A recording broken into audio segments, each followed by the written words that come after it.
બગદાણા કેસમાં ચર્ચામાં આવેલા નવનીત બાલદિયા ગઈકાલે વિધિવત રીતે કોંગ્રેસમાં જોડાયા હતા। કોંગ્રેસમાં જોડાયા બાદ તેમણે હીરા સોલંકી અને મંત્રી કુંવરજી બાવળિયાને લઈને નિવેદન આપ્યું અને કહ્યું કે તે લોકો મારો ફોન નથી ઉપાડતા। હવે નવનીત બાલદિયા યુ ટર્ન મારતા શું કહ્યું વિગતે વાત કરીએ। વૈષ્ણવજન તો તેને કહીએ જે પીડ પરાઈ જાનાને રે। નમસ્કાર દર્શક મિત્રો, નવજીવન ન્યૂઝમાં આપનું સ્વાગત છે। હું છું ફૈઝાન। સ્થાનિક સ્વરાજ્યની ચૂંટણીના પડઘમ વાગી ચૂક્યા છે। તમામ રાજકીય પાર્ટીઓમાં આયારામ ગયારામ જેવી સ્થિતિ પણ જોવા મળી રહી છે। નવા નેતાઓ પણ પાર્ટીઓમાં જોડાઈ રહ્યા છે।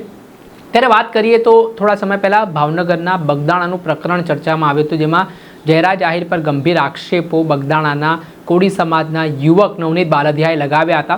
આને લઈને કોળી સમાજના લોકો મેદાને આવ્યા હતા અને આખો વિવાદ છે તે સોશિયલ મીડિયાથી લઈને મીડિયા સુધી ચર્ચામાં રહ્યો હતો। આ વિવાદ બાદ ગઈકાલે એકાએક નવનીત બાલદિયા છે તે કોંગ્રેસ કાર્યાલય ખાતે જોવા મળ્યા ને તેઓ વિધિવત રીતે કોંગ્રેસના પ્રદેશ પ્રમુખ અમિત ચાવડાની હાજરીમાં પંજોના ખેસ ધારણ કરીને કોંગ્રેસમાં જોડાયા। ત્યારબાદ રાજનીતિ થવાની શરૂઆત થઈ।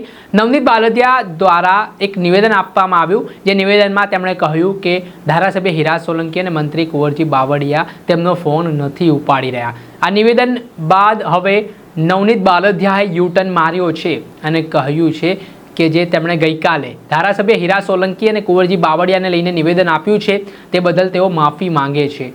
પહેલાં આ નિવેદન સામે આવ્યું છે। આ નિવેદન સામે મારું નામ નવનીત બાલદિયા, જે ગઈકાલે હું કોંગ્રેસ પક્ષમાં જોડાણો છું।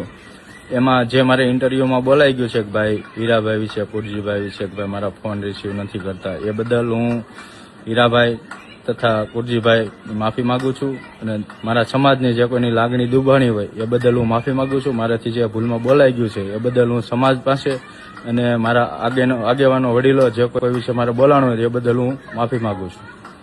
આપણે સાંભળેલા બગદાણા કેસમાં પીડિત નવનીત બાલદિયા જે રીતે તેમણે માફી માંગી છે વિડીયો બનાવીને, તેના કારણે રાજકારણ ગરમાયું છે।